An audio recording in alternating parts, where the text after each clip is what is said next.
ইসিএলের সোদপুর এরিয়ার চিনাগুড়ি 1 ও 2 নম্বর কুলিয়ারিতে স্থানীয়দের বিক্ষোভ। এদিন কয়লা খনি অঞ্চলের আশেপাশে থাকা গ্রামের মানুষেরা একত্রিত হয়ে খনি চত্বর এলাকায় বিক্ষোভ দেখায়। তাদের দাবি, খনি এলাকা থেকে সংলগ্ন গ্রাম ভালাডি, চিনাগুড়ি, 2 নম্বর পলাশডাঙ্গা সহ আশেপাশের গ্রামের মানুষেরা কাজে নিয়োগ করার দাবিতেই বিক্ষোভ দেখান। আসানসোলের ইসিএল সোদপুর থেকে সঞ্জয় যাদবের রিপোর্ট, 99 নিউজ বাংলা।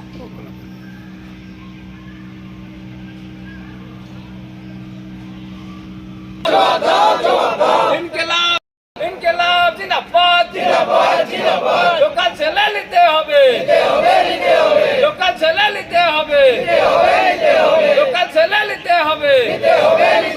ইনকিলাব জিন্দাবাদ জিন্দাবাদ জিন্দাবাদ। ইনকিলাব জিন্দাবাদ জিন্দাবাদ জিন্দাবাদ। ইনকিলাব জিন্দাবাদ জিন্দাবাদ জিন্দাবাদ। অ্যাক্সিডেন্টেও আমরা বিক্ষোভ করেছি, ঠিক আছে, যে যাদেরকে অ্যাক্সিডেন্ট হয়েছে তাদের অবশ্যই ক্ষতিপূরণ দিতে হবে। হ্যাঁ, সেটার বিষয়ে হয়ে গেছে আর কি, ক্ষতিপূরণ দেওয়া হয়ে গেছে। কিন্তু এখন এসে পরে আবার আমরা বিক্ষোভ জানালাম এই কারণে যে আমাদের স্থানীয়দের নেওয়া হচ্ছে না কেন। তো এখন বলছে যে ওরা প্রাইভেট কোম্পানি পালিয়ে গেছে, ঠিক আছে, কোনো আমাদের কাছে এখন জবাব নেই। ওনারা আসবে তারপরে আমরা। তাহলে কাজ কি এখন বন্ধ আছে? কাজ বলছে বন্ধ আছে, আপাতত এখন বন্ধ রেখেছে বলছে। ওরা আসার পরে কাজ শুরু হবে। তো ওরা এটাও জানালো, এখনকার যে ম্যানেজার আছে ইসিএল এমপ্লয়ি, উনি বললেন যে ঠিক আছে, ওরা যখন আসবে তখন আপনাদেরকে জানাবো, ঠিক আছে। আপনারা কোন কোন গ্রাম থেকে এসেছেন? আমরা লোকাল 3 কিলোমিটারের মধ্যে আমরা সবাই আছি। চুনুট, সালনি, ভালাডি, পলাশডাঙ্গা, চিনাগুড়ি, 2 নম্বর, আমরা লাইন পার, এগুলো সব লোক। এর আগে কি আপনারা জানিয়েছিলেন ম্যানেজমেন্টকে? হ্যাঁ হ্যাঁ হ্যাঁ। আজকে কি ম্যানেজমেন্টের সাথে কিছু কথা হলো? হ্যাঁ, ম্যানেজারের সাথে কথা হলো। জিন্দাবাদ জিন্দাবাদ জিন্দাবাদ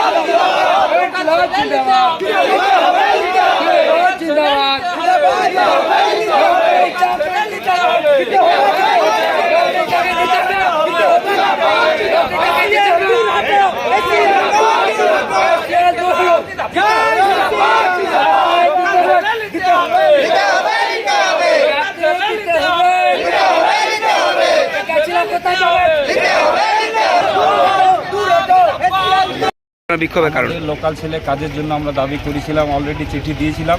2-3 দিন আগে একটা অ্যাক্সিডেন্টের জন্য বন্ধ হয়ে গেছিল, ফির আমরা এসছি আজকে আবার কাজের জন্য। কোথা থেকে আপনি? আমরা লোকাল সব। কোন গ্রাম? গ্রাম ভালাডি গ্রাম, সালনি গ্রাম, 2 নম্বর, চিনাকুড়ি গ্রাম সব আছে। আমরা 8-10 গ্রাম আছি এখানে। এই দাবিটা আপনি কার কাছে রাখছেন? আমরা ম্যানেজমেন্টের কাছে রেখেছি, এজেন্ট সাহেবের কাছে রেখেছি, বড় সাহেবের কাছে রেখেছি, প্রাইভেট এজেন্টের কাছে রেখেছি। ম্যানেজমেন্ট কি বলেছে? ম্যানেজমেন্ট বলেছেন আপনাদের সঙ্গে বসবো, কিন্তু এখনো বসেনি। ম্যানেজমেন্ট বসবোই করছেন। তো আপনাদের কি